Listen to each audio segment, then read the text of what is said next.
Welcome to the Thought Brothers. Today is March 11th, 2026. Today, I've got a esteemed panel of brothers, and we're going to talk about scams. We're going to talk about scams, how people get scammed, and let's do it this way. Imagine working your entire life. You're saving carefully, or maybe you're just starting out and you're saving. You're doing everything right. But then, after working maybe 40 years, saving all your money, you get scammed and you're out 100 grand. That's what we're going to talk about, how easy it is.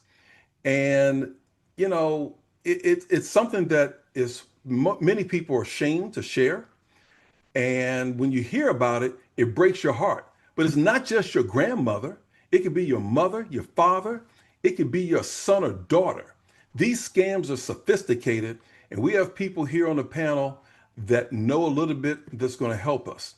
And what I want to talk about is the main things for you all to talk about is how the scam begins, how trust is established, how money is often laundered or transferred, and then the emotional toll on the victim. I've seen this firsthand. I've seen senior citizens cry in front of me, their life savings. And some of their life savings is from somebody they know. Once they figure out, sometimes it's somebody they know. So I'm going to go around the horn. You all give us the Reader's Digest version of who you are, and then we'll start off. Carlos, let's go start off. Tell us who you are, and let's get started. All right, Carlos Perlman, thought brother for about 4 years now, and been in financial services industry for about 21, yeah, since 2005. And prior to that, managed several businesses, well-known national company businesses as a store or branch manager, etc.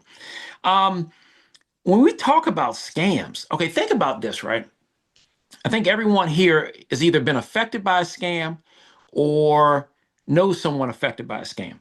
So when you think about that, you may not think that the guy who was supposed to cut your grass at your first house that you paid 40 bucks to and never came back to cut your grass, you don't even count that one, right? He just got away with 40 bucks, but that was a scam too, okay?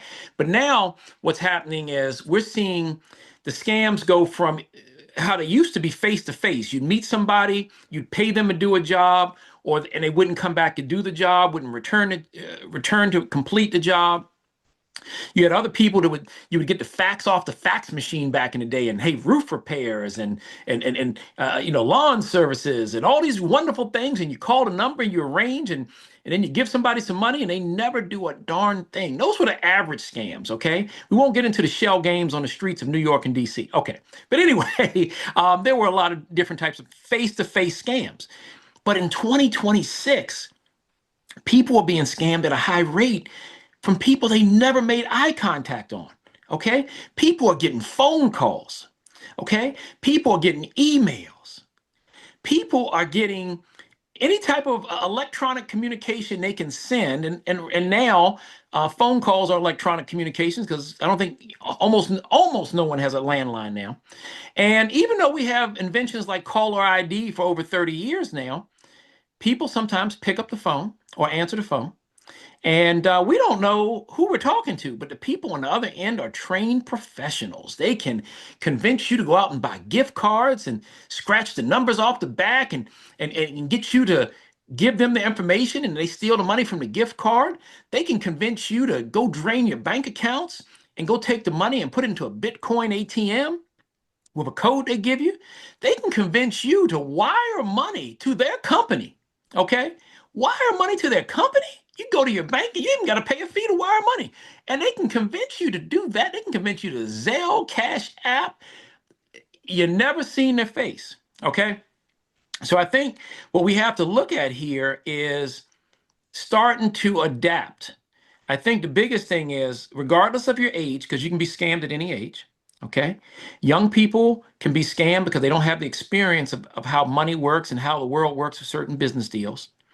Our older, retired, valued senior citizens can be scammed because they may not be up to date on today's technology and how business is actually done. Okay.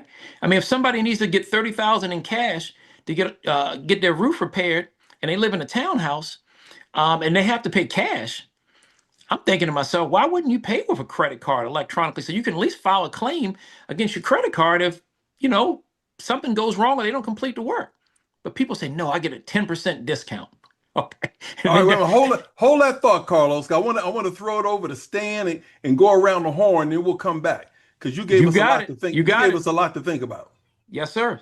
All right, Stan, Stan. Carlos, thanks for kicking us off, brother. you're Stan welcome. Harrison, insurance extraordinaire. I focus a lot on property and casualty, but I also work in 5 different states, primarily in the Southeast. So Carlos hit it right on the head. Um, we have to be adaptable, and I want to focus on ways to protect. And in my research, and I do this every single day, so this is a daily task for me. Scams normally come from a lot of people in a lot of different places, a lot of different aspects. However, the money is typically in one place, and we know where that place is, the bank.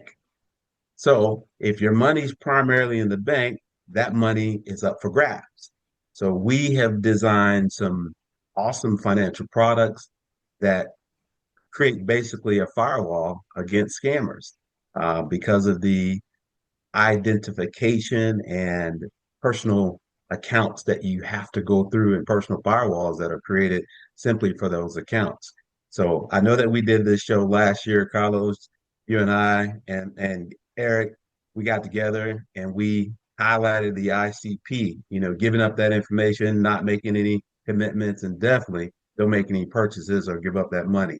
So Gary, I'm going to throw it back to you and we can swing around the horn. All right, CJ, young man, young or the youngest man here. Talk to us. Um, You're on mute. Can't hear you. uh, There we go. There we yeah, go. what I say? I shouldn't be on mute. Do you hear me? Yeah, go ahead. Okay. Yeah, I'm CJ, Thought Brothers contributor, also music performer and songwriter here in the DC area.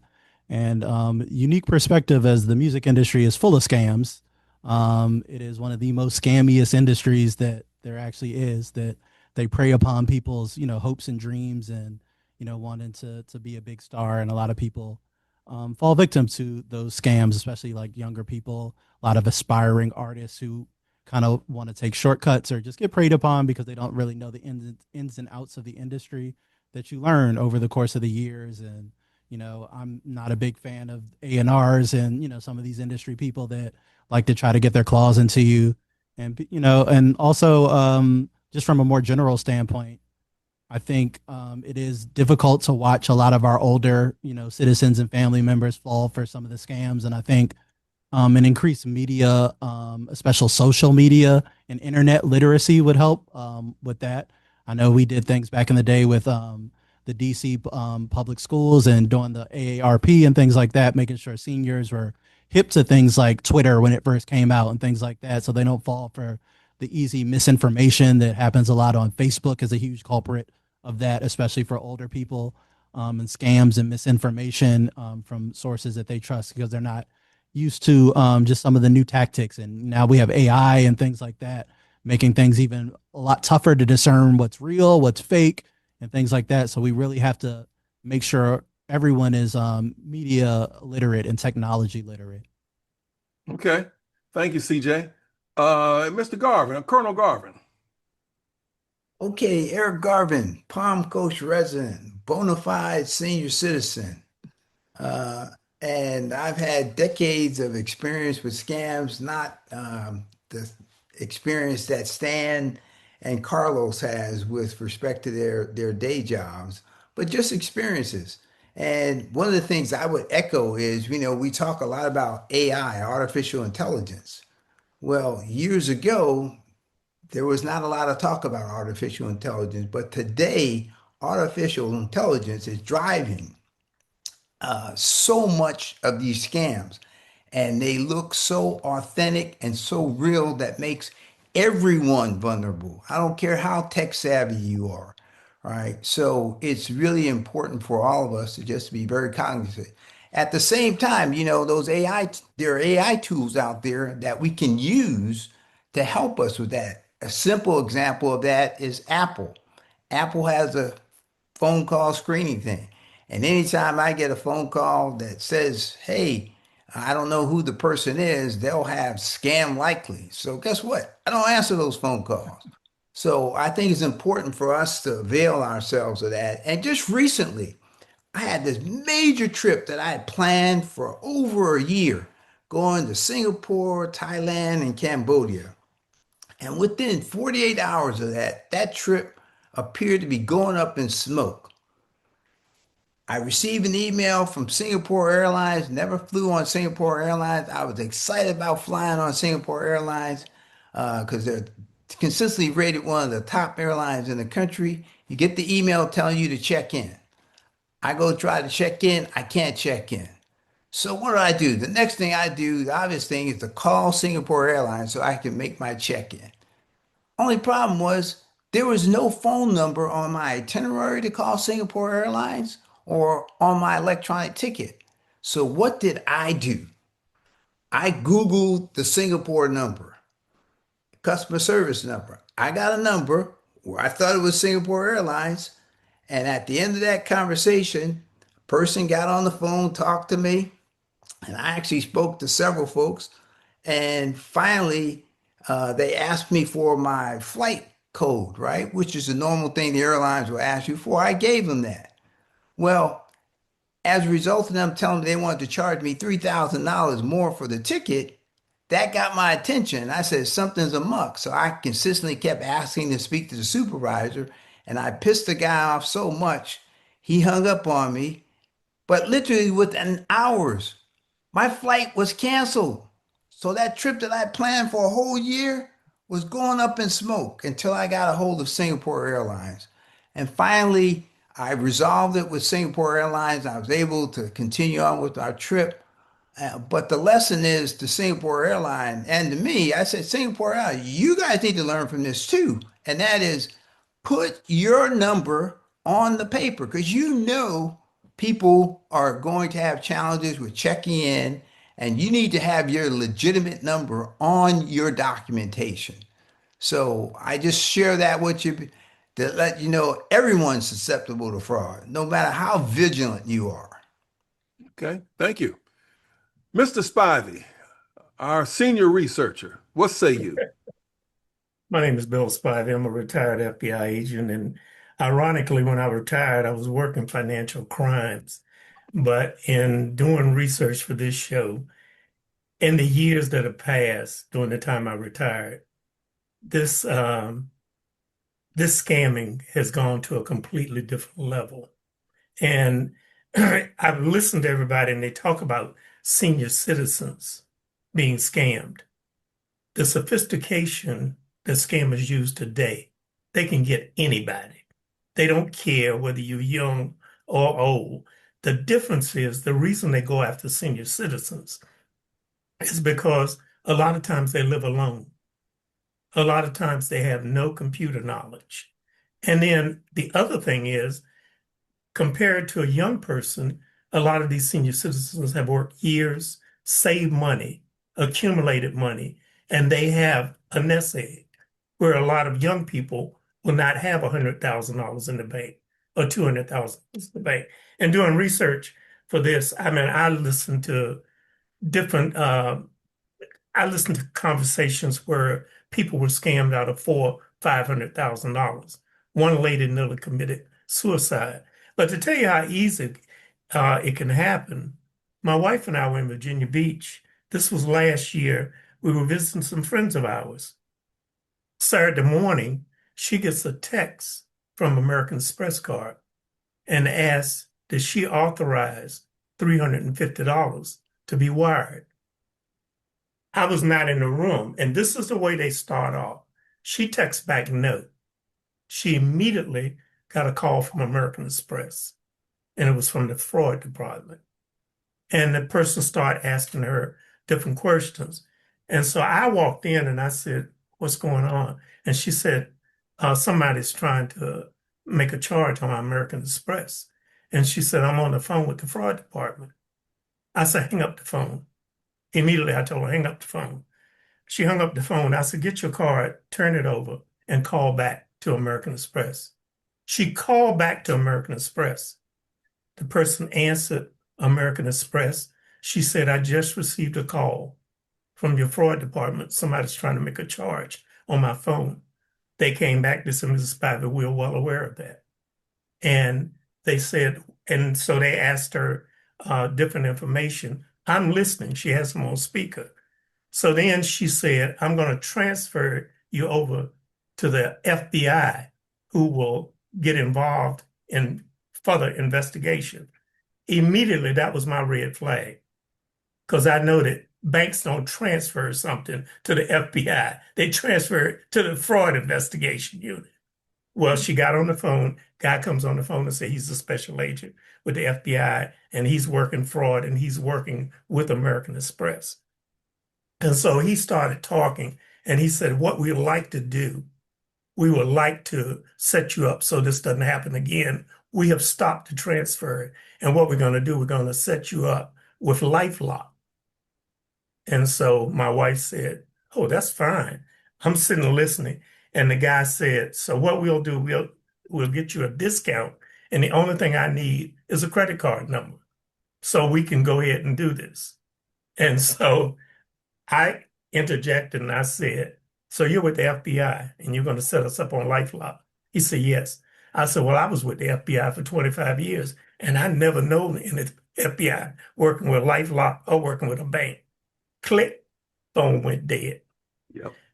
I said this to tell you, there's a thing called spoofing.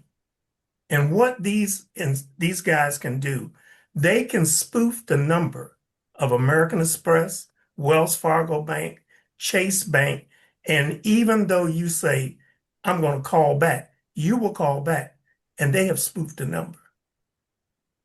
So you have to be very, very careful. The other thing that they will do a lot of times is they will tell you that a charge has been made to your debit card, and they will ask you, did you make the charge? Immediately when you say no, you will get a call.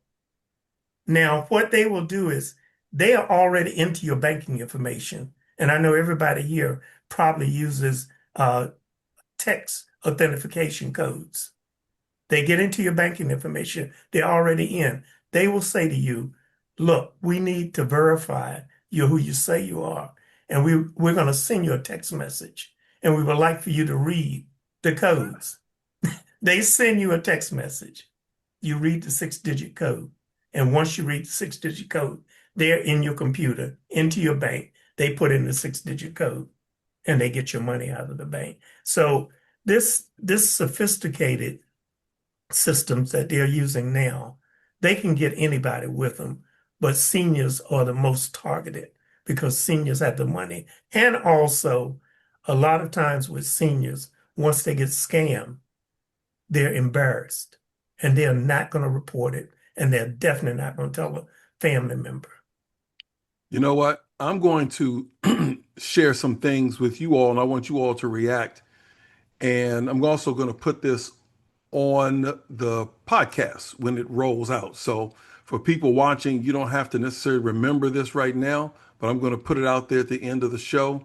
There are about 10 things that you need to know.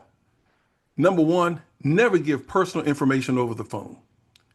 Never give personal information over the phone. Never send money via gift cards. Don't do any rush financial decisions because they'll pressure you. And next thing you know, you only have this the next few minutes, the next time, no. You have to verify, and some of this has already been said in the show, verify all requests independently. And even then, you have to be careful. And like Mr. Spivey said, hang up and call the official number. Use banking alerts. Talk to someone in your family. Don't necessarily be embarrassed. I mean, you have to need to talk to someone else in your family. I've gone so far as to freeze my credit line. I keep all my credit lines locked. Mine are locked and frozen. And I can do that from my phone. So people say, well, I'm trying to do this. We can't get to it. That's right. You can't get to it. Do not click any unknown links. This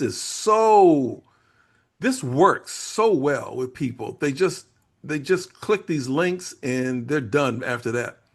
You know what? The last thing I'll share with you, trust your instincts. If it feels bad, sounds bad, too good to be true, probably is. Probably is. So let me have you all react to that. Carlos, come on. All right, guys. Yeah, I mean, I agree with everything that's been said. I think the biggest thing here you have to realize is that I did again some research on this, right? So when you're looking at the people who report the scams, usually the middle-aged people, 30 to 39, based on some research, usually report fraud at a higher rate. Okay, because they're not necessarily right out of college.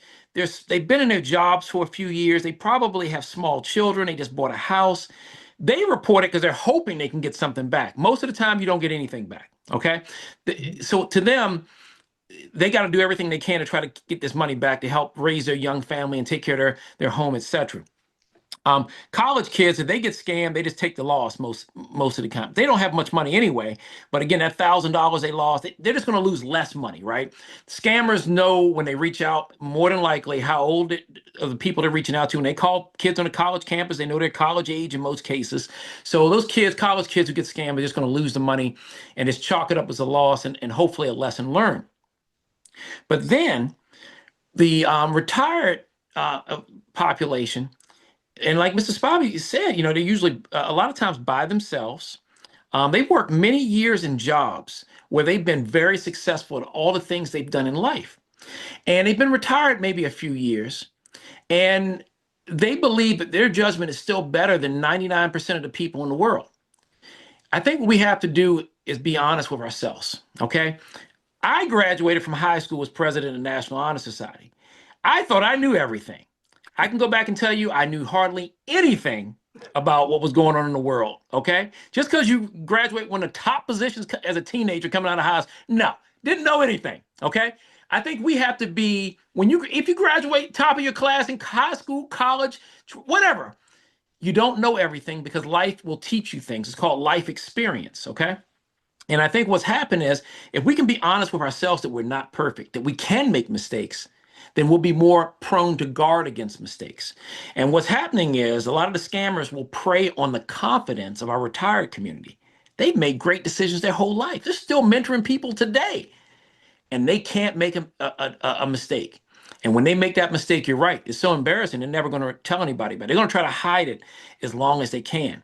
I think what makes most of us on this call feel bad, because we've known anyone who's been a retired person, especially the older they are, they can't recover that money. If you're 85, you're not going out getting a full-time job to recover $200,000 you lost on a scam or a Bitcoin or something that you just wired away.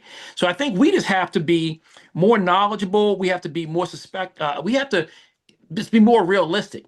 And think about this before I turn it over to the next person. Like Mrs. Spivey touched on this as well. Technology has advanced. Okay, we're barely into 2026, right? But take the last 15 years, from between 2010 and 2025. I think there have been more technological advances in the last 15 years than it was in the previous 20. Okay, from 1990 to 2010, roughly, all we had to do was worry about that new thing called caller ID and a fax machine. And we had cell phones that just got smaller. Okay. And then by the time you roll into 2007, approaching to the later part of that decade, you get iPhones and smartphones, and then technology booms. And now we don't even need navigation in cars because you can just plug your smartphone in. You got a navigation system right there. Everything. We got social media in our pocket. We can watch Beyonce perform while we're sitting at a stoplight, like on our phone. Technology boom the last 15 years has been so dramatic. If you've been retired for 15 years, oh my God, and you're not up on your own personal business or your own personal enterprise or doing something to stay in contact with the world, you can be very you can be a victim of this scam industry. So I would just encourage everyone to take a step back, realize you're human. You can make mistakes. And if you do make a mistake, don't let it happen to you twice, right? That's one of the things that all the coaches used to say. You make that mistake once, don't make it twice. And get somebody involved and get somebody you can talk to who will listen to you, because you can't make all the decisions yourself. I'm not a Republican, but I do remember the second George Bush. He was president of the United States, and he would call his father for advice. Now, give it that his father was previously the president of the United States. I think regardless of what position you are in this world, or what title you hold, what accomplishments you have made, everybody needs somebody to talk to at one point or another, especially when it comes to your finances. Gary, back to you. All right. Yeah, I read a stat that said in terms of seniors, I know we're talking about seniors, but everyone's pointed out this is beyond seniors, but the stat dealing with seniors said over $3 billion lost every year, and they suspect that number is higher. I'm going to throw it over to Stan to share some things with us, and then followed by CJ. Appreciate it. Carlos, great job, man. You really set me up well. Brother Spivey, I appreciate that insight because that's important for us to know exactly how a real situation can occur, and it occurs almost daily. Yeah. Um, I'm an insurance provider, I'm a financial guru, and believe it or not, folks, it happens to me every single day. The new one now, or at least the one that I have seen most vividly in 2026, is the text fraud right now. So they're sending you text messages asking you, hey, do you want to participate in a healthcare program, or do you need a roof, or do you need your trees trimmed, or something along those lines? Just or if you own a home, hey, you need something here, you need something there. There's a lot of ways that they try to contact what I call the human element. Someone earlier mentioned we're human, and that is true. They like to pull those human, what I call heartstrings, and that's how they get you. Gary, you mentioned, how does it start? It starts because we're human, and they pull at those strings. I mentioned earlier that I wanted to talk in this particular show a little bit more about how do we protect ourselves. So, Gary, you mentioned a few things never to do. I'm going to tell you some things to do, just a few things that I would suggest that you do. Number one, make sure that you know how to lock your credit card. Number two, and some of the apps that we have available have a very simple button from your phone. And I know that everyone's not going to have that feature, but at least have the phone number readily available for the seniors, those who don't have these devices set up where the phone number of the credit card is on speed dial. Have it written down, have it in your file of the exact phone number of your credit cards. Call that number and find out how do you lock that card. Number two, I know that people don't like it, but I strongly suggest to protect your money in the bank. I tell people never use a debit card where you have to put in a PIN, because I found that that PIN can be stolen. And once that PIN is stolen, your account can be hacked at any time. So never use debit cards. Always use credit cards because it gives you an extra edge. It gives you an extra form of protection. Number three, establish what I call bank protocols. Have your account set up that if someone tries to charge or pull money out of your account more than a certain amount, maybe 100, maybe $300, you would receive a phone call from your bank for authorization. You can also do that with your credit card. Number four, something that I use and I strongly suggest, for each credit card, have a specific use for that credit card. For instance, I have a credit card that I use strictly for gas purchases, and I make sure that I end that gas purchase with a specific dollar figure or a penny figure. So therefore, when I'm looking at my statement, I know that if that number is not exactly what I set it for, that ain't me, and I can dispute that. Three, use different zip codes for different cards. Therefore, if you get hacked, all of your money is not taken, or they're not going through your entire wallet. So different cards use different zip codes so that you can establish, again, another measure of protection. And then last but not least, if you're using your credit card at what I call POS or point of service types of situation, whether it be at the bank, I'm sorry, at a convenience store or at the gas station, use your fingers or use your hand to try to move that device, and try to use touchless. Try not to insert your card. Try to use the touchless. And right now, with the ongoing trend of AI and technology, you don't need you don't even need to carry a credit card anymore. Your phone stores your credit information. You can actually just use your face and buy anything you want to buy now with your credit card. So create some protections there as well. And these are just things that you can use to protect yourself. And I thank you again. Great advice, Stan. Great advice. CJ, talk to us. That was Just excellent advice all around. And like I said, I don't really have too much to add. I do echo the points of like I said, definitely lean into some of the security measures through technology, as Stan just said, like um the protections they have, like I said, the on iPhone, things like that, where you can pay remoteless, like you said, tap to pay. Those things are becoming a lot more common. Like I said, I'm a huge fan of that on the New York subway. Glad they finally got that done, where I don't have to dip my card in some sketchy machine, over and over again that barely works. And now, like I said, we have a touchless, it's very seamless. And I think that is great technology for people to lean into. And yeah, like I said, from my perspective, like I said, you guys have the wealth of knowledge. So I'm here more of a spectator than a contributor. Okay. All right. Colonel Garvin. So first, I want to put this little thing up. You can't see it. I apologize. But what I was trying to show you was an AARP bulletin, and the title of this was Fraud 2026. I'll get it up on the site. Don't worry about it. And I read some of the stories in there, and so much of the stuff is being covered by Stan, Carlos, and Mr. Spivey, right? And some of the stuff that Gary mentioned. So you're doing a superb job of covering the waterfront. But the key thing to recognize is these threats are constantly evolving. They are not stagnant. They're changing, right? So when we try to combat these AI threats and these high tech threats with AI stuff, that's fine. But what the experts will tell you in the ARP is stick to these proven strategies, like the ones Stan was just rattling off, right?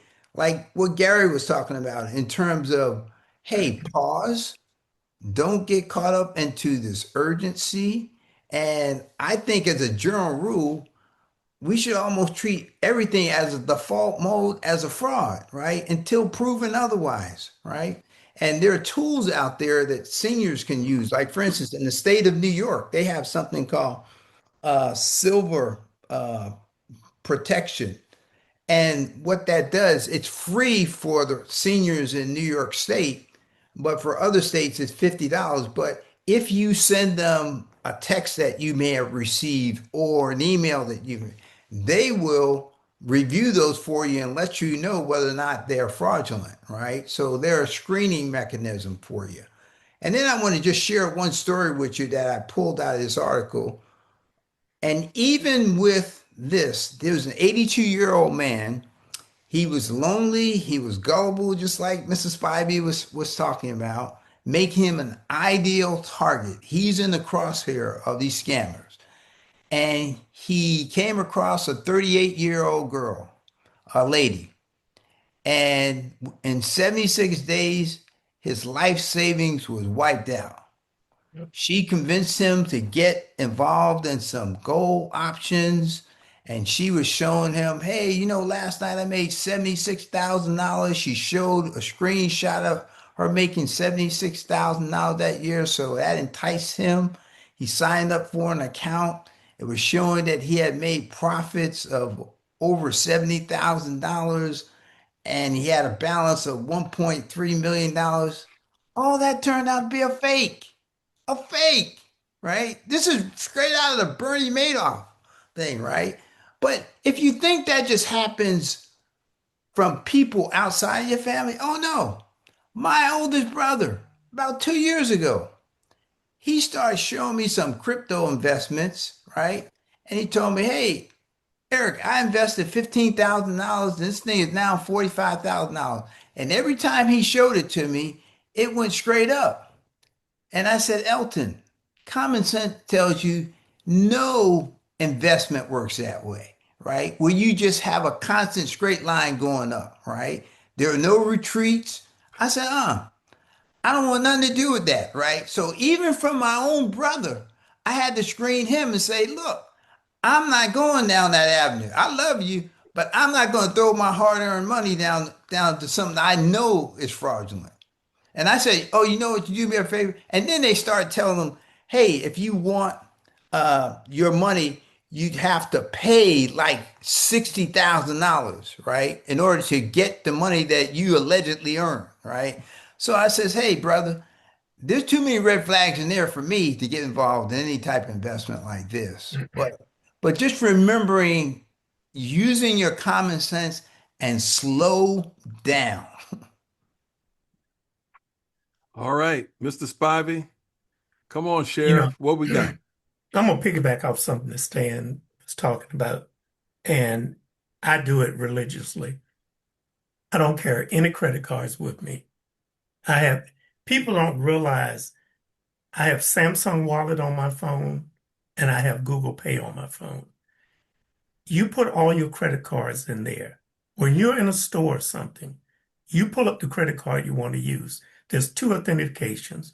One, you can do it by face. The other one, you can do it by fingerprint.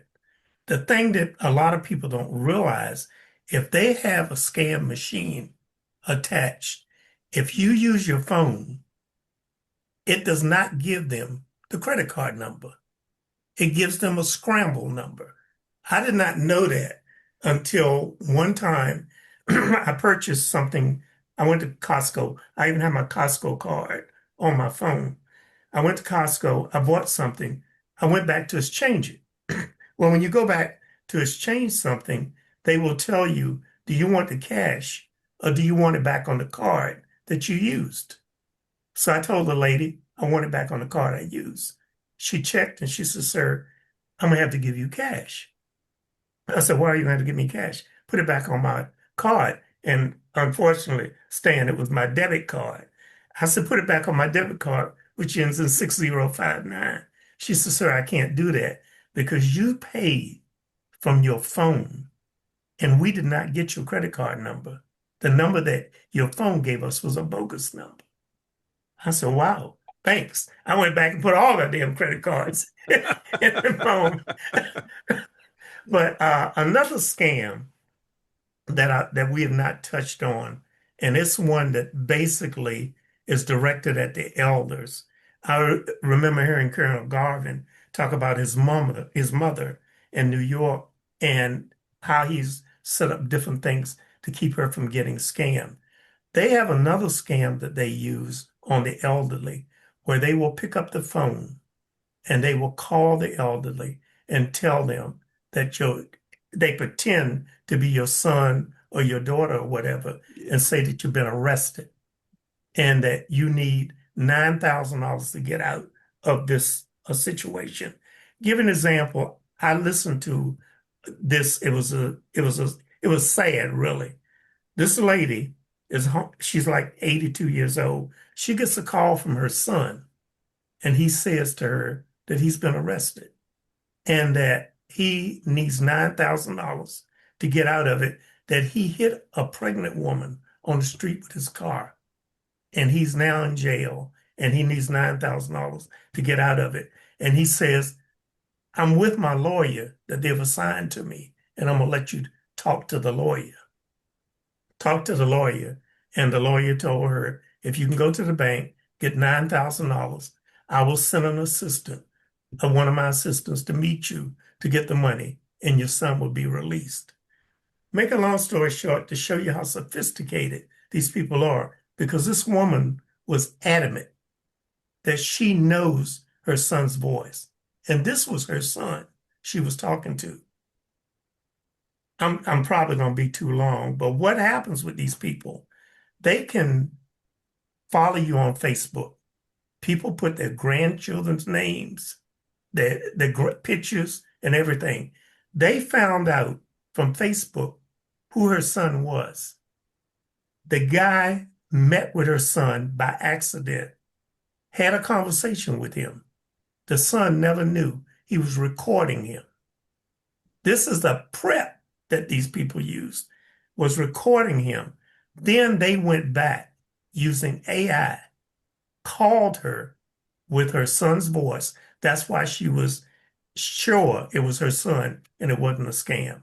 And that's how they got $9,000 out of her. What I would suggest to you, and I've used this with my daughter and even my wife, set up some kind of code between your family members. Like if your mother is getting a call and somebody's trying to scam her, saying that you've been arrested or you've been in an accident or whatever, the smartest thing to do is immediately hang up and call that person. If you can't get that person, then you tell the person that called, said, tell my son, tell me what the code is that we have. 8 out of 10 times, they're not going to be able to tell you. And that's a way that you can cover yourself. But these people went so far as to record the voice, use AI, and she was adamant that it was her child's voice. Yeah, that's Yeah. tough. Yeah. I think what I'd like to do is go around the horn for any final thoughts, because at the end of this show, I'm going to put some resources where that we've talked about so people can see firsthand and they can use these resources. I've seen this firsthand with friends and family, and I was adamant after having experienced this a couple days ago with someone that I know to do this show again, and we'll do another one. So, but if tonight's conversation helps anyone avoid the pain that I saw the other day and that I've seen before with friends and families, then this episode that we've done tonight was well worth it. And I know it is. We're going to save some people. I do some of the things already. I only use one card for this. And I will say this, I had to go get something in Walmart the other day.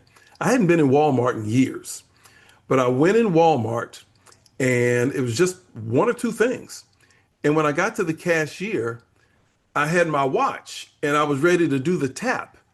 And the cashier says, "We don't do that." And I said, "What do you mean you don't do that?" She says, "We don't take the tap. You have to take your card and insert it into the card reader." I said, "Walmart does not do the tap from my watch?" She says, "No, sir." I said, "Gary doesn't do Walmart then." That's exactly right. You know, but that was just me out of principle because I had the cash. But I'm like, I a store as large would not take Apple Pay from my watch. Wouldn't do the tap at all. And this was just last week. So anyway, let me go around the horn. Let's just summarize very quickly some final thoughts, and I'll put some resources at the end of the show. Carlos, and then we'll go to Stan, CJ, Eric, and then end with Mr. Spivey. So Carlos, it's on you. Final thoughts. All right, a couple things. Hey, just to respond to your Walmart situation, I can tell you this: Walmart has what? How many gazillion stores in the world, country and world? So they became rich because they cut corners, right? The CEO had an office that was tiny. They're cutting as many corners as possible. So to upgrade their systems to 2026 POS or point of sale terminals, that would cost a lot of money. They're going to ride those systems as long as they can ride them.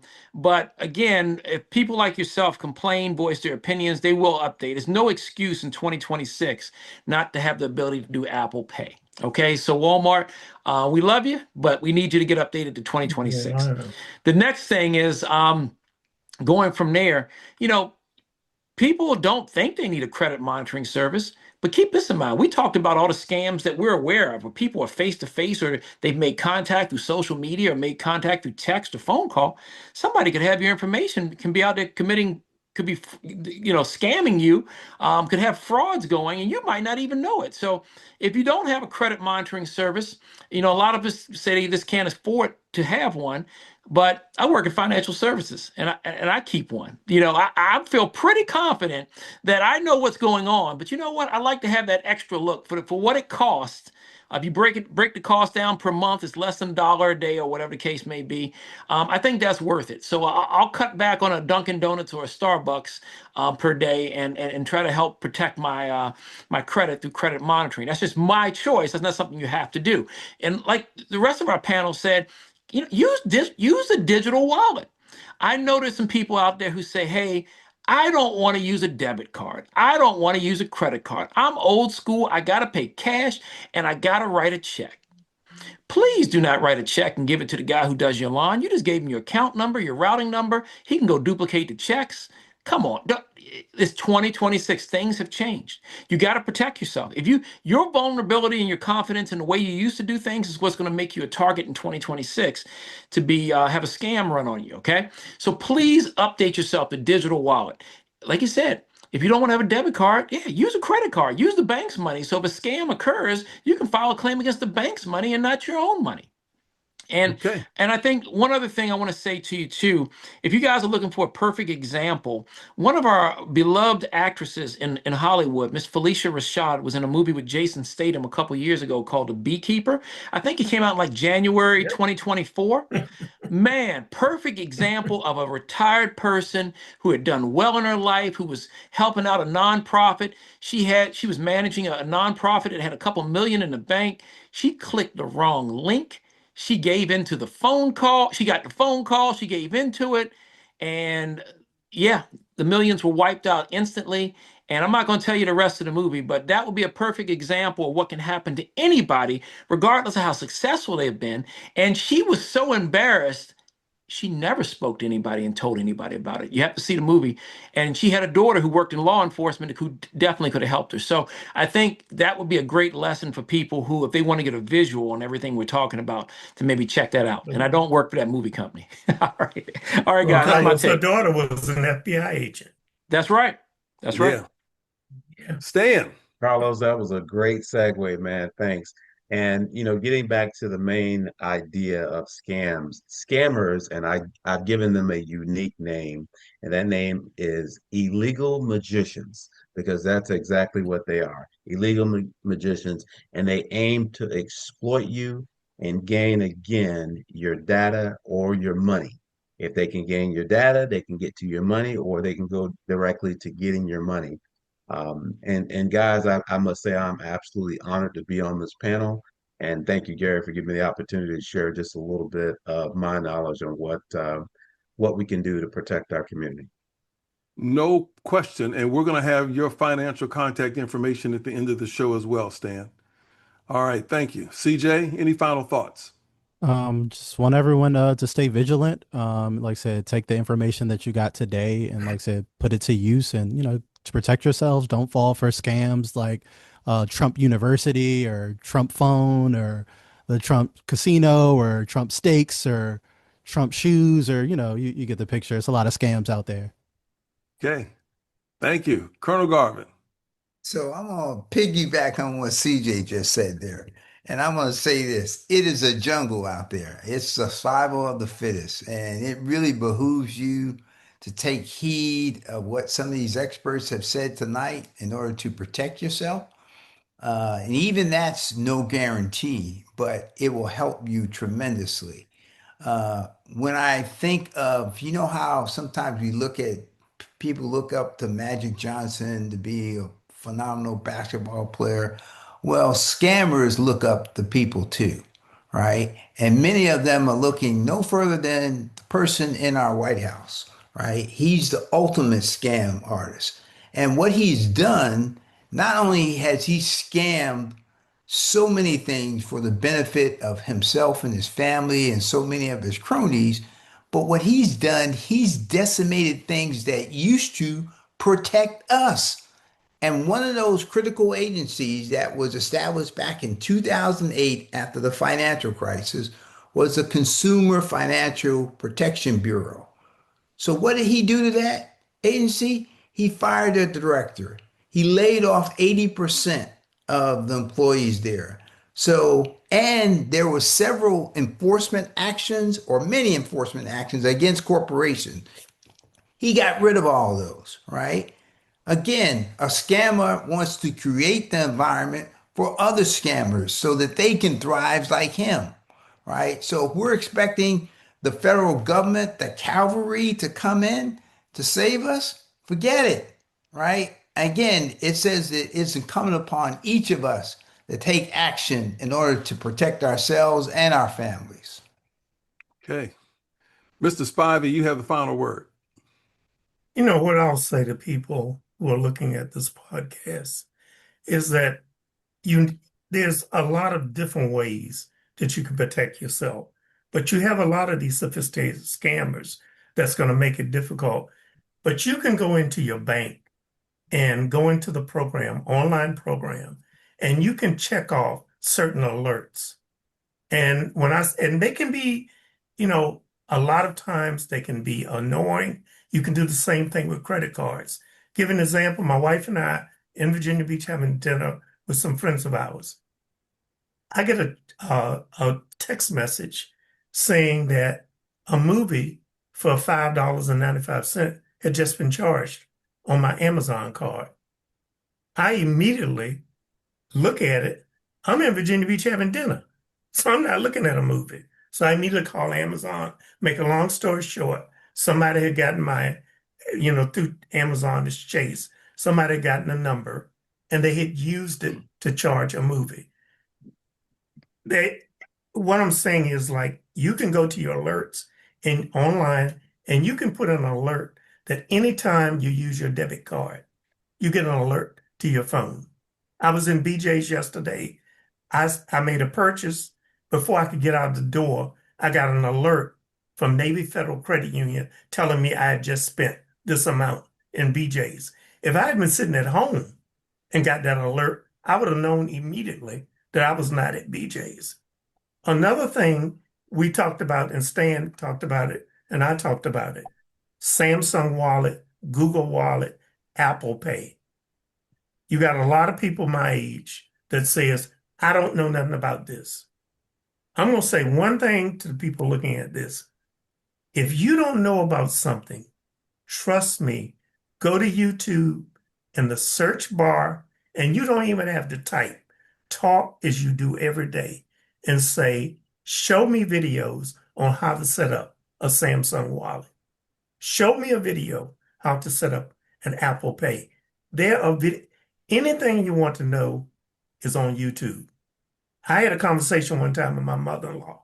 She's 93 years old. And she was saying, she has an iPad. And she was saying, I just can't use this thing. And she was visiting us. And I said, I'm going to show you how easy it is. I said, open your iPad. She opened the iPad. I said, go to YouTube. She knew how to go to YouTube. I pushed the mic button and say, show me how to tie your shoes. 45 videos came up of how to tie your shoes.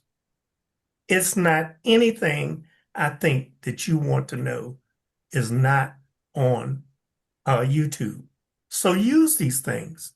And, you can't prevent some things from happening, but you can definitely protect yourself. And the last thing Carlos talked about, there's a couple of things. Equifax, Experian, those things, you don't have to use a paid subscription. They are free. Go in, set up an account. And as Gary said, you can go into Experian, you can go into Equifax, and you can go into TransUnion, and you can freeze your credit report with just one click. And then if you're going out to buy a car, you're going out to buy something else, the only thing on your phone, bring up Equifax, bring up TransUnion, bring up Experian, and click unfreeze. They can run your credit, and once they run it, freeze it right back up again. Right. All right. Gentlemen, you know what the most dangerous scam is? The one we haven't heard about yet. Ooh. All right. Yeah. I'm Gary Johnson for the Thought Brothers and our distinguished guests. We will have resources at the end of this show. Thank you very much for being with us. And until next time, we are out of here. Take care, Good night. folks. Be Hang on, safe. everybody.